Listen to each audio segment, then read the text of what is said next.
Et me voilà donc lancé vers l'ouest avec Terry à ma suite. J'approche de façon critique de l'étape la plus compliquée de mon voyage, c'est-à-dire le tour du lac supérieur. La pluie, la neige, le vent, le froid. Ça peut ressembler à rien, mais ça fait 2 mois que j'ai pas vu d'herbe. Donc le fait de voir de l'herbe, c'est réconfortant. C'est dans ce contexte que je m'approche de la frontière entre l'Ontario et le Manitoba. L'Ontario, à ce moment-là, reste clairement une province qui va me marquer à vie.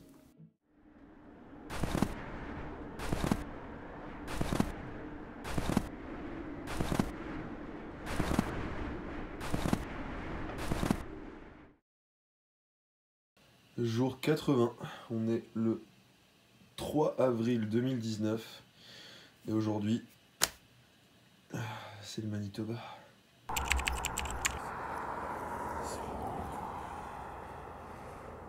Après 80 jours en Ontario, bonjour au Manitoba.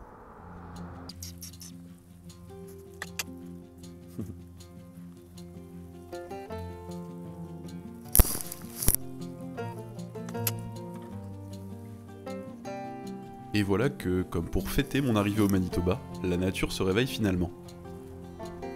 En temps normal, il vaut mieux éviter de nourrir les animaux sauvages. Mais l'hiver avait été tellement rude pour eux aussi que les autorités autorisaient ponctuellement cette pratique.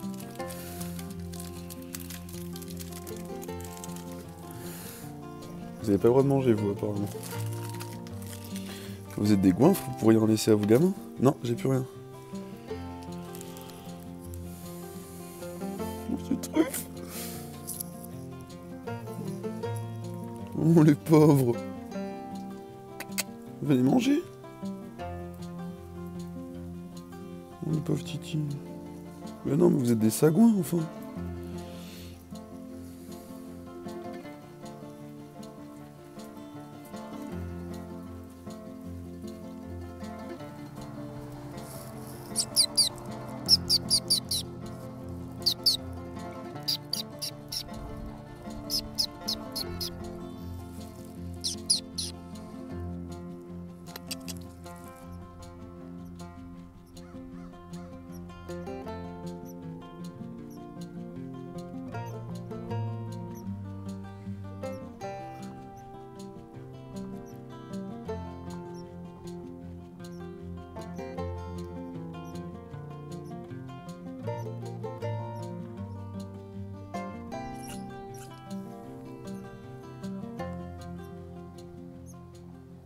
Je m'approche de Winnipeg, la capitale du Manitoba.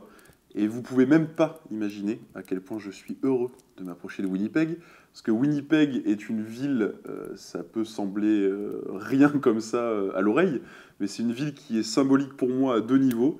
Déjà, ça représente la moitié de mon trajet, donc c'est quand même une étape énorme de toute cette aventure. Winnipeg, c'est aussi la ville où Mathilde, ma coéquipière, ma compagne, vient me rejoindre. C'est le point de rendez-vous qu'on s'était fixé avant le départ. Ça fait 3 mois qu'on ne s'est pas vu. Ça fait 3 mois qu'elle est dans mes oreilles dès que j'ai du réseau et qu'elle m'encourage, qu'elle me soutient, qu'elle m'entend me plaindre, qu'elle m'entend pleurer, qu'elle m'entend douter, qu'elle me voit passer par les pires phases possibles et qu'elle est toujours là pour m'encourager, pour me filer des coups de pied au cul. Et c'est clairement grâce à elle que j'arrive à avancer, vraiment. C'est grâce à elle que j'arrive jusqu'à Winnipeg parce que j'ai aussi envie de la retrouver. Donc Winnipeg est une ville à haute valeur ajoutée dans tout ce périple.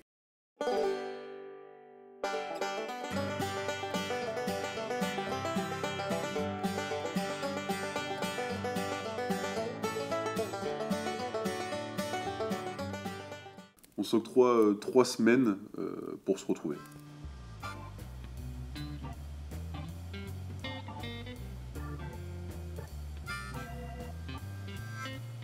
Un point à l'endroit, un point à l'envers, un point à l'endroit, un point à l'envers. Super les retrouvailles.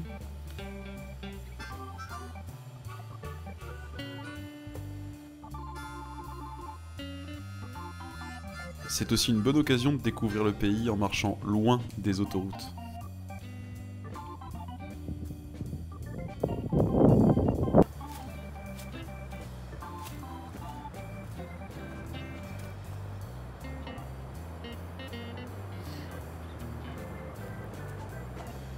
À Winnipeg, j'effectue aussi mon premier passage à la télé canadienne.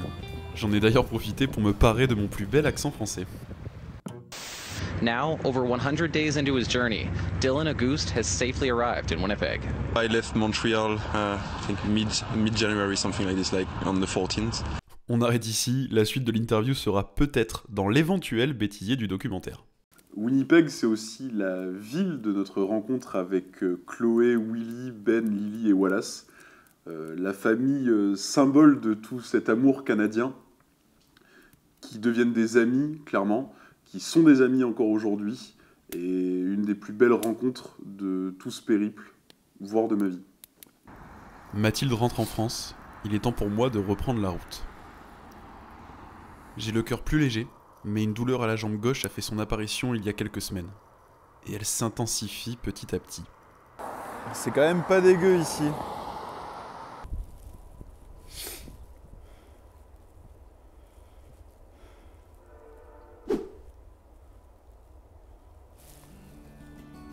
Allez, encore un peu de géographie, mais très rapide, et c'est la dernière, promis.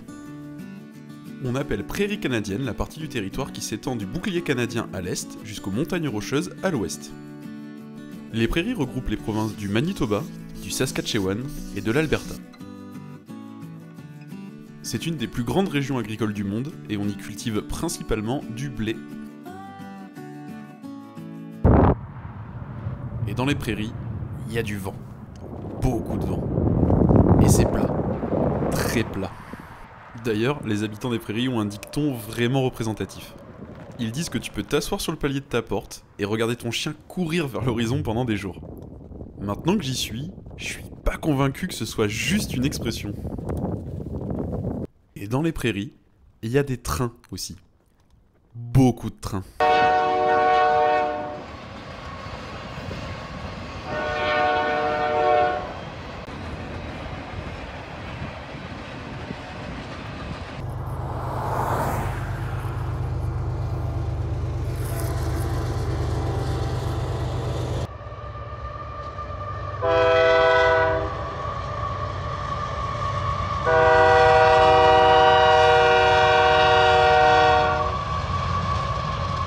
Dans les prairies, c'est aussi plutôt désolé. Il peut y avoir des distances plutôt grandes entre deux points de ravitaillement, entre deux points habités. J'ai deux choix. Soit je coupe cette grande distance en plusieurs morceaux, mais ce qui veut dire que je pars avec plus de poids dans mon chariot, parce que du coup, je dois anticiper le fait que j'ai pas beaucoup de ravitaillement. Soit je fais cette grande distance d'une traite, et je peux m'alléger en termes de poids. Et comme je commence à fatiguer un peu, que mes muscles commencent à être endoloris, que mon corps commence un peu à envoyer des alertes rouges d'un peu partout, je décide de faire une grande distance, mais plus léger. Je ne sais pas si c'est la meilleure décision, mais toujours est-il que c'est la décision que j'ai prise. Alors, premier jour de très très beau temps. Il a fait 27 degrés, grand soleil toute la journée. Du coup, le résultat, c'est ça. C'est ça. C'est ça. Je suis quelque peu brûlé parce que j'ai pas anticipé du tout le truc. J'étais trop habitué aux conditions hivernales plus et à être couvert que à ça. C'est mon premier jour en short et en t-shirt et je me suis fait démonter. Là je suis à mon 40e kilomètre à peu près de la journée. Je fais une pause parce que je voudrais marcher de nuit, je voudrais tenter quelque chose. Je voudrais rallier Portage-la-Prairie à Brandon, donc en gros 120 et quelques kilomètres, sans dormir, sans m'arrêter. Enfin sans m'arrêter, à part faire des pauses comme ça, mais sans dormir tout ça. En 24 heures faire 120 km, on va voir. J'espère arriver jusqu'au bout.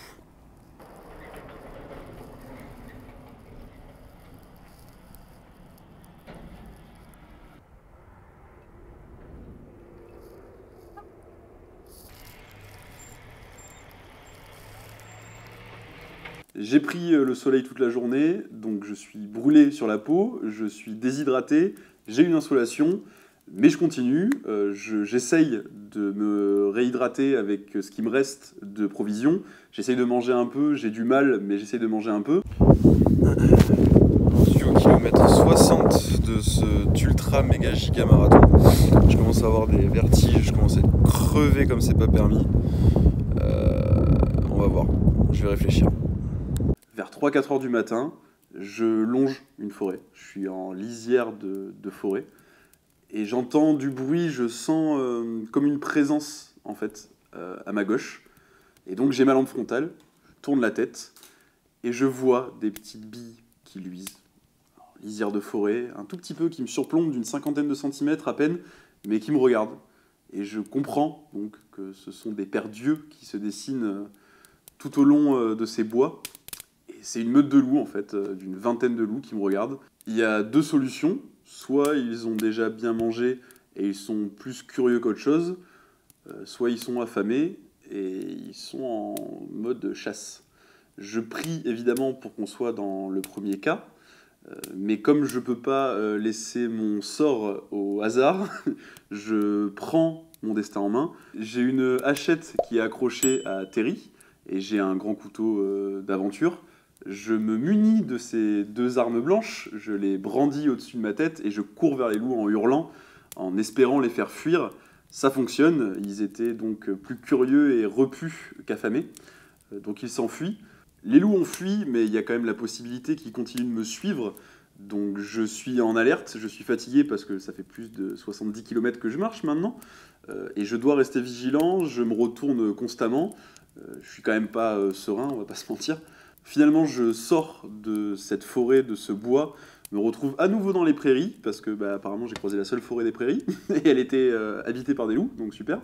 Je me retrouve dans les prairies, le soleil se lève, donc relâchement, je suis heureux. Cette journée-là, j'ai marché 20h15, j'ai fait 83 km, et j'ai même eu le temps de croiser une meute de loups sur le chemin. Donc je pense que c'est clairement une journée qui va rester gravée dans ma mémoire toute ma vie. C'est le changement de saison, on est quand même dans un vrai printemps enfin. C'est quand même autre chose de pouvoir être dans sa tente en short, pieds nus, en t-shirt. Avec un chapeau, j'ai l'air con, je sais, mais c'était pour marquer la différence avec le bonnet. Ça fait quand même plaisir. Ça fait plaisir, vraiment, de pas calculer tout ce qu'on fait en se disant je vais crever si je vais juste dehors pour prendre une pause pipi. Enfin, c'est quand même agréable, vraiment, très agréable. On va peut-être en profiter pour refaire un tour de la tente maintenant que l'hiver est fini et vous montrer comment la différence de place.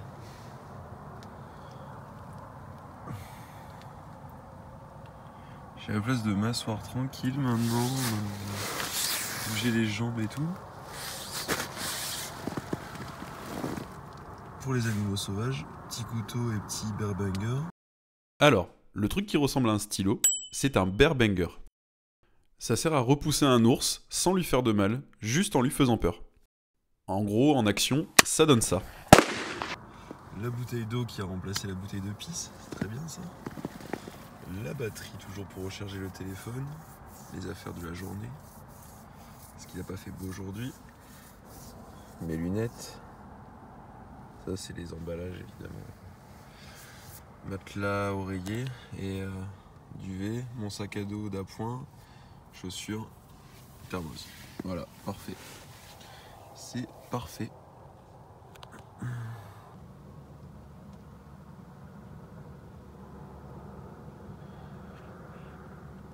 La lueur du feu de bois qui tient à éloigner les animaux sauvages.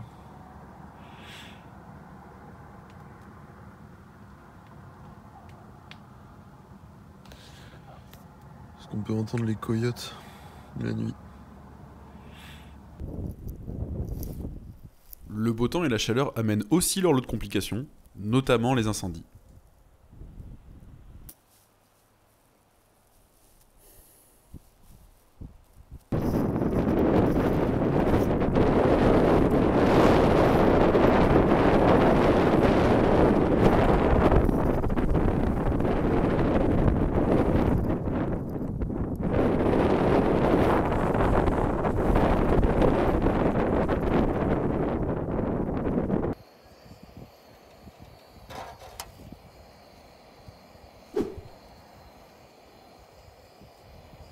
Malgré les conditions climatiques qui deviennent de plus en plus clémentes, mon corps m'envoie énormément de signaux de détresse.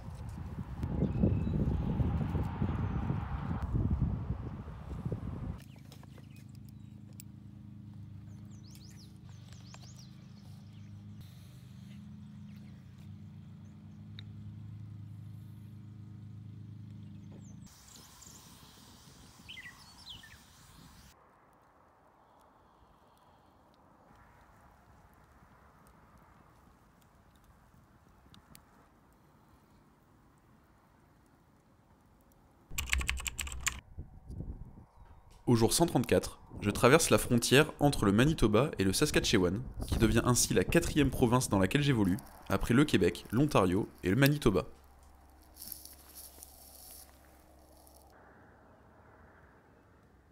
Le 6 juin approche à grands pas.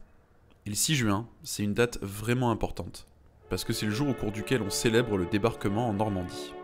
Le 6 juin 1944, 4266 navires de transport et 722 navires de guerre débarquent sur les côtes normandes, avec à leur bord plus de 200 000 jeunes soldats, principalement britanniques, américains et canadiens. Ils viennent, au péril de leur vie, prêter main forte à l'Europe qui lutte contre le nazisme.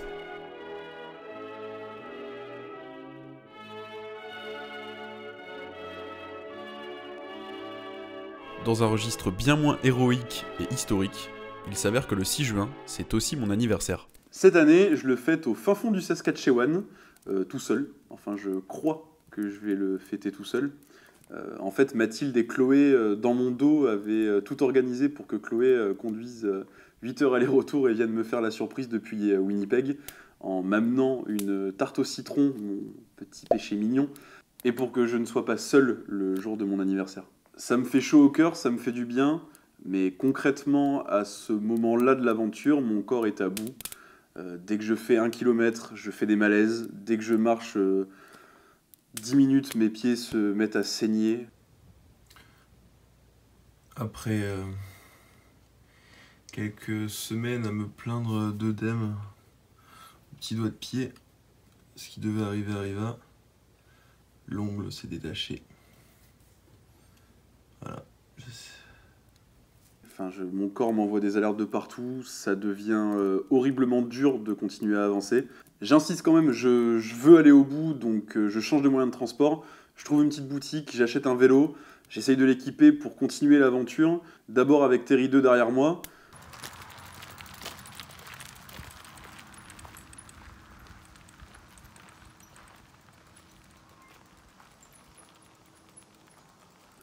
Je me rends compte que c'est trop lourd, que j'y arrive pas, donc j'essaie avec des sacoches, je me déleste d'une grande partie de mon matériel, notamment mon matériel d'hiver que je portais encore avec moi, même si là il faisait 40 degrés. Donc j'essaye d'avancer avec le vélo.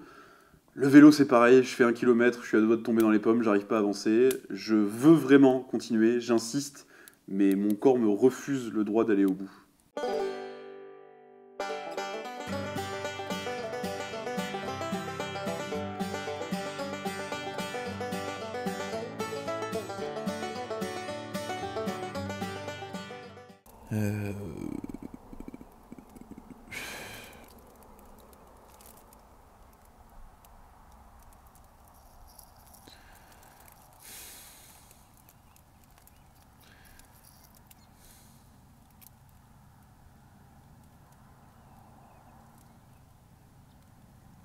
Je pense que je suis arrivé au bout du bout de ce que je pouvais faire.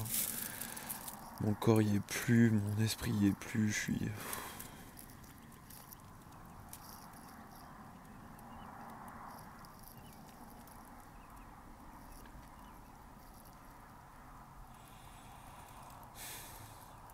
Je suis rincé, je suis détruit.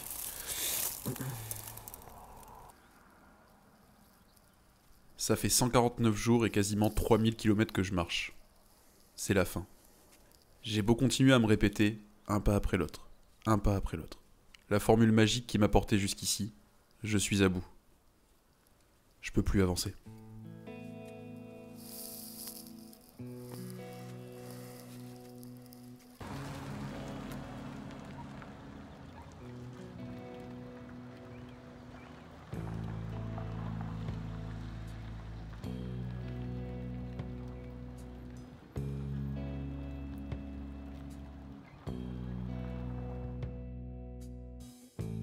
Je suis déjà nostalgique. Mon premier jour me revient, presque en noir et blanc. Que retenir de cette aventure ? Il est, je pense, encore bien trop tôt pour le dire. Je me retrace le film de cette incroyable épopée humaine, revois les visages souriants, chaleureux, inquiets, parfois même surpris de mes interlocuteurs. Je me rappelle des larmes et des souffrances, du plus beau coucher de soleil de ma vie. J'essaie d'appréhender et d'accepter petit à petit tout ce que la glace et la chaleur m'ont apporté. 5 mois après mon départ, je n'arrive toujours pas à me faire à cette générosité désintéressée, Cette gentillesse parfois impensable à laquelle j'ai été confronté tout au long de ces 3000 km. C'est la meilleure et la pire aventure de ma vie. J'ai plus appris en 5 mois qu'en toute une vie humaine. J'ai déjà des projets plein la tête, des rêves de gamin, d'exploration polaire qui datent de l'époque de mes lectures des aventures de Picsou. Mais peu importe ce que la suite me réserve, cette aventure sera définitivement la plus grande de toute ma vie.